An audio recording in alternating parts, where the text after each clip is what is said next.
Turn around, maybe one day you're all that was there. Welcome back to talknorth.com, your Minnesota podcast network. This is the Jon Krawczynski Show, also known as the You Betcha Basketball Show, with athletic basketball writer and Timberwolves beat writer Jon Krawczynski. I'm Jim Souhan. One new thing with the network, we're talking to larger advertisers across the country now who really value downloads. If you get a chance, please download before you listen. It's just one or two more clicks, and it will help our business grow, help our network grow.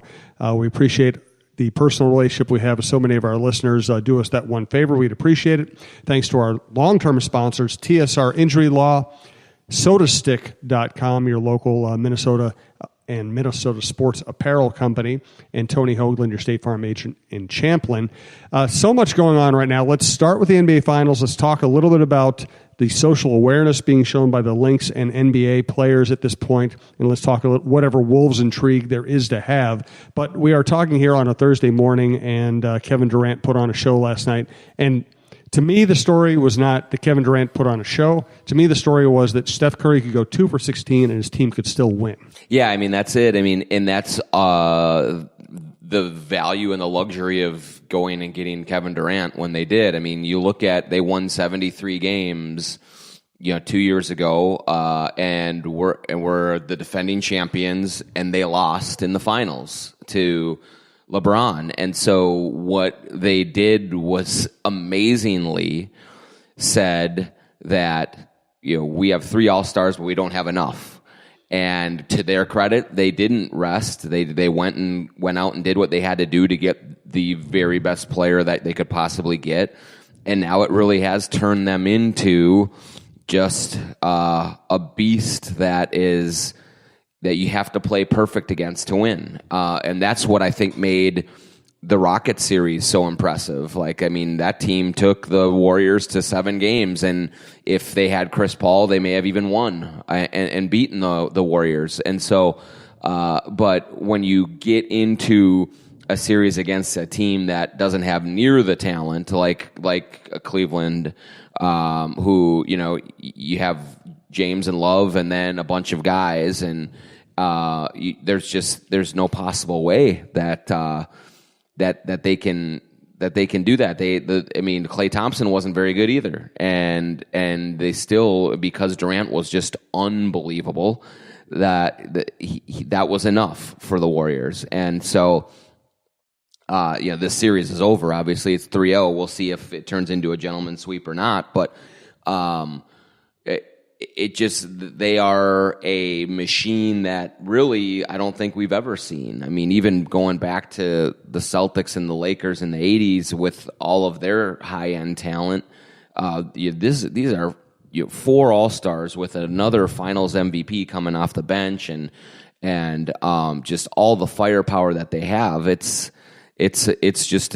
an amazing thing to watch, and one that kind of does say that unless you are perfect, you just don't have a chance. The knee-jerk reaction from a lot of fans, especially casual fans, is I hate super teams. I hate these guys all getting together. The NBA has always had super teams. The difference now is that you can choose to build your own and go play with your friends. How do you feel about that? Yeah, I do understand the people who say, I'm not captivated by this.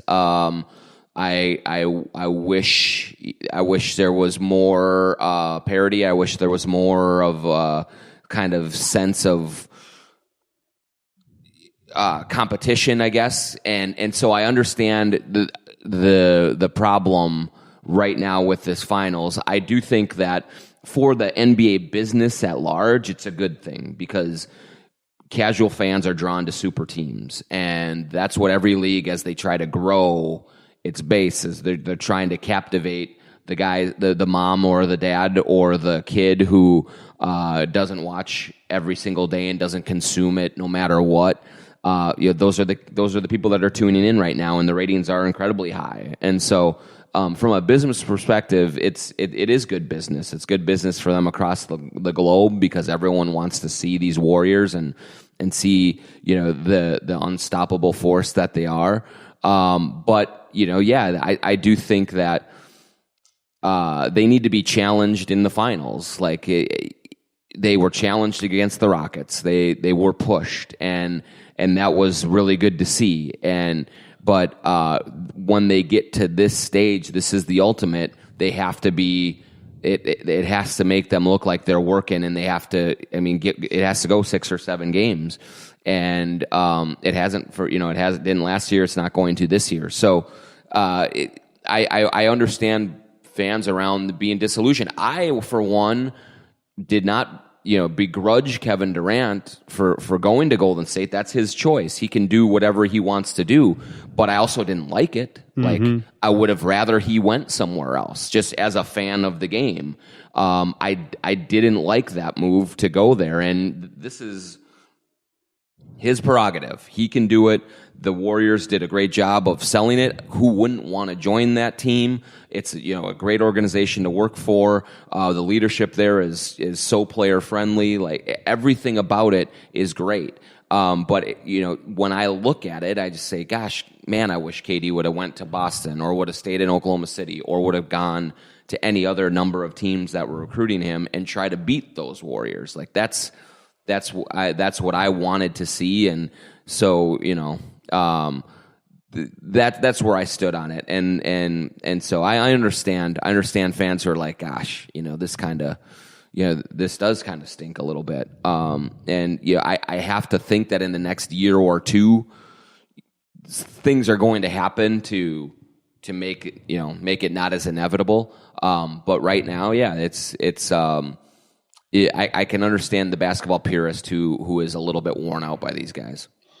Let's contemplate next the state of the Wolves fan who might be about to see LeBron James leave the East and join the West and make it an even more difficult road, if that's possible, for any potential championship caliber Timberwolves team. We do want to thank TSR Injury Law, 612-TSR-TIME.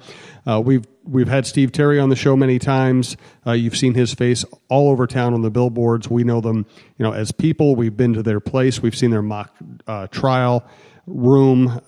We've heard over and over about how they can help you. They will not charge you up front. They will only charge you if they win your case for you. They can help with any kind of injury.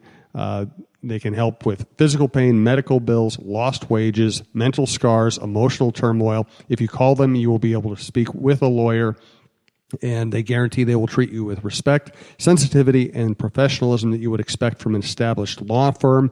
So if you or any one of your loved ones have suffered a personal injury, it's TSR time, 612-TSR time. This is Steve Terry for TSR Injury Law. If you've been injured in a crash, it's TSR time. If insurance companies treated folks fairly, we wouldn't have a job. Well, I've never been busier. Call today for a free consultation at 612-TSR-TIME. That's 612-TSR time. So what if LeBron joins the West? And listen, Boston and Philadelphia could be rising powers in the East, and Toronto is a very good regular season team. But still, if LeBron joins the West, it's going to be so imbalanced. It's going to be crazy, yeah. I mean, I do think Boston, when you get Kyrie and Hayward back, Philly with the group that they have, and assuming that they could get somebody else, whether it's a Paul George or somebody else, they become very formidable for sure. But, strictly from a Wolves perspective, if he comes here, it's like, oh shit, because the Wolves have put their chips in the middle of the table. Like, they have to compete here in the next couple of years to make this whole experiment of bringing in veterans instead of like the slow build worth it. And so, if LeBron somehow joins Houston, which is a possibility, and then you have Golden State and Houston. Is that the rumor? LeBron at Houston? Yeah, there's a possibility. Absolutely, there's a possibility. God. Yeah, no question, there's a possibility with that. Wow. So that would further put the gap further between the top two teams in the West and 3 through 8. No matter what the Wolves do, there's no one that they have the ability to bring in that even comes close to helping them close that gap. I mean, that's reality. That's what the situation is. And so, are you trying to tell me LeBron doesn't want to play for Tibbs? I think with unless if he wants to take the mid-level exception, we can make that work. So if he was a real winner, that's what he'd do. Maybe a reverse Wiggins to Cleveland and LeBron here trade. There you go. Then I'd roll with that. Then they'd have a chance. But yeah, so that was, you understood, and I kind of, part of you admire what the Wolves did in terms of not bowing to the Warrior dynasty and trying to get better and vault into contention in the West by bringing in Jimmy Butler, Jeff Teague, Jamal Crawford, Taj Gibson, getting older quickly. But it also says that, okay, now the window is open and now it's time to go. And, I don't think anyone's expecting a championship next year out of the Timberwolves, but if LeBron does come to the West, it just makes it that much more daunting. And so then you get into, okay, you're still probably 2 years away if LeBron slows down a little bit and then the Warriors start to break up just from luxury tax penalties and all of the things that can come into play there. You're still 2 years away. And then 2 years later, assuming Jimmy Butler is still here, is he still the same guy that he is right now? Like that's the timeline that you're working on. And so, it's a tall task that they're facing right now, and I don't know the answer to it. I don't know how what the changes are that they can make to really make that push into the top 3 in the West, and really you got to get close to 2 to feel like you have a real chance. What did you think of the J.R. Smith play? Yeah, I mean, it unfortunate. I mean, I was watching it at a bar in Nashville at a bachelor party, and a bunch of our friends were crowded around the table and watching the TV, and the vast majority of us were rooting for the Cavs because we want to see a series. Mm-hmm. Like, we just want to see compelling games and have this thing go. And, LeBron has the game that he has, and George Hill first misses the free throw, and then Smith is right there, and it's just a putback, it's a bunny. Maybe he doesn't make it, but at least give yourself a chance. And he backs it out, and it's just one of those ultimate brain fart things that he can say what he wants, but I just think it's so clear that he just didn't know the score. Yep. And in a situation like that where the Cavaliers have literally no margin for error, the series may have changed on that play, because you win game 1, maybe kind of the noose tightens around the Warriors a little bit. The Cavs play a little bit more freely and more comfortable and loosely, and you could at least sort of kind of see a pathway to an upset. But then you lose that game, and it's just so deflating. And so, it was just too bad. It was JR being JR at the worst possible time. Amazing. Let's. By the way, you can subscribe at iTunes, your favorite podcast app. You can subscribe just to the show, or you can subscribe to our whole feed and get all the shows, including the Cheryl Reeve Show and the Stephen Strom Show, which is a very unique show, plus all the old war horses with Russo, Roy Smalley, and Tim Yoder, and John Millay. We have so many shows I can't really always remember all of them. That's because I'm getting old. I also want to thank sodastick.com or sodastickco.com, SOTA stick.com. They are now offering a Father's Day mystery box, $99 for a box of goods valued at $140. Order for guaranteed delivery before Father's Day. You'll get a surprise selection of 2 T-shirts and 2 hats, plus a random selection of any of these other fun items: stickers, socks, koozies, bottle openers, and more. Again, all that is valued at $140. You get it for $99, and if you probably get free shipping on that, but just to be sure, type in "You Betcha" to let them know that you listen to the show and to guarantee free shipping. And anytime you want to order anything off the sodastick.com website, type in "You Betcha" for free shipping. And thanks to SodaStick for their support of the program. Any idea where Dwayne Casey's going to end up? It looks like Detroit right now. Yep.